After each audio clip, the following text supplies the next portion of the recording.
আসসালামু আলাইকুম ওয়া রাহমাতুল্লাহি ওয়া বারাকাতুহু নাহমাদুহু ওয়া নুসাল্লি আলা রাসূলিল কারীম আম্মা বা'দ।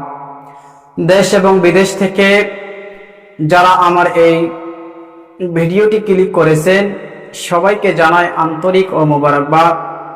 আশা করছি সকলে ভালো আছেন। আলহামদুলিল্লাহ আমিও ভালো আছি। মহতরম দোস্ত বুজুর্গ, আজকে একটি গুরুত্বপূর্ণ আলোচনা নিয়ে সামনে আসলাম। আজকের আলোচনাটি অতি গুরুত্বপূর্ণ হইতে যাইতেছে। আশা করছি আমরা সকলে ধৈর্য সহকারে দেখব এবং শুনব ইনশাআল্লাহ। তো আজকের বিষয়টা হলো গুনাহগার বান্দাদের উপর আল্লাহ তাআলা যেই সকল সিফতগুলো জাহির করে দেয় সেই সকল সিফতগুলো আজকের এই ভিডিওতে আমরা জানবো ইনশাআল্লাহ। তো চলুন সেই বিষয়গুলো আজকে আমরা জেনে নেই।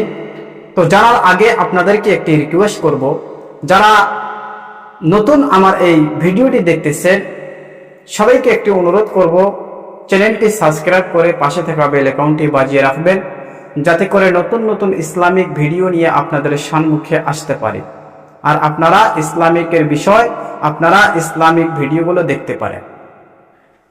তো চলুন আমরা সেই বিষয়গুলো জেনে নিই। সর্বপ্রথম কথা হলো, মানুষ যখন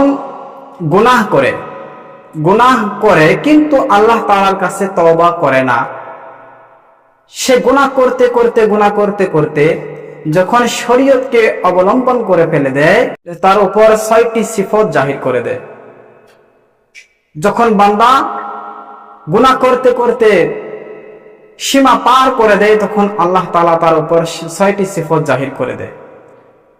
তার মধ্যে থেকে সর্বপ্রথম যে সিফত, যে ব্যক্তি গুনাহগার হবে, যে ব্যক্তি সবসময় গুনাহ করবে, আল্লাহ তাআলা তার মধ্যে থেকে হায়াটাকে সরাইয়া দিবে। তার ভিতর কোনো হায়া থাকবে না, কোনো শরম থাকবে না, সে বেহায়া হয়ে যাবে। যা মন চায় সে তা করবে, যা মন চায় তা বলবে। এটা হলো সর্বপ্রথম সিফত। ২ নম্বর সিফত হলো, যে ব্যক্তি গুনাহ করবে আল্লাহ তাআলা তার চেহারাটা নষ্ট করে দিবে। তার চেহারার যে নূর, এই নূরটা আল্লাহ তাআলা ধ্বংস করে দিবে। তার কারণ সে গুনাহ করে, গুনার কারণে আল্লাহ তাআলা তার চেহারার নূরানি ধ্বংস করে দিবে। ৩ নম্বর সিফত, যে ব্যক্তি গুনাহ করবে আল্লাহ তাআলা তাকে দুনিয়াতে কোনো মান সম্মান দিবে না। দুনিয়াতে তাকে কেউ মান সম্মান দিবে না, কেউ ইজ্জত করবে না। মহতরম দোস্ত বুজুর্গ, তার কারণ হলো গুনাহগার বান্দাদেরকে আল্লাহ তাআলা ইজ্জত দান করে না। ইজ্জত আল্লাহ তাআলা যাকে চায় দান করে, যাকে চায় ছিনিয়ে নেয়। যে ব্যক্তি গুনাহ করে আল্লাহ তাআলা এই গুনার কারণে তার থেকে ইজ্জতকে আল্লাহ তাআলা ছিনিয়ে নেয়।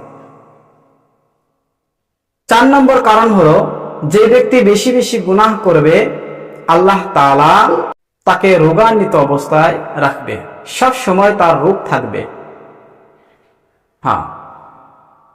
তার রোগ কোনো প্রকারে ভালো হতে চাইবে না।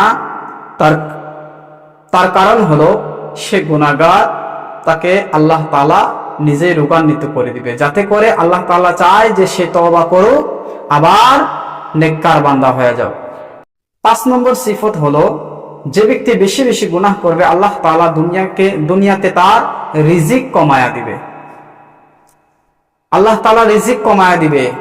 যে যতই কামাই করুক, যতই উপার্জন করুক, তার কোনোদিনও সফল হতে পারবে না, তার সব সময় কম হয়ে যাবে। তার কারণ সে গুনাহগার বান্দা, সে গুনাহকে কোনো সময় বাদ দেয় না, সব সময় গুনাহতে লিপ্ত থাকে। ৬ নম্বর সিফত হলো, আল্লাহ তাআলা তার দোয়া দুনিয়াতে কবুল করবে না। এইগুলো হলো গুনাহগার বান্দাদের সিফত।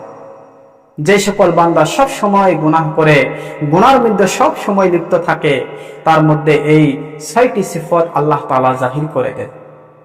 তো আজকে আমরা এই ভিডিও দেখে জানতে পারলাম যে আমরা কেমন করে বুঝতে পারবো যে কে গুনাহগার বান্দা।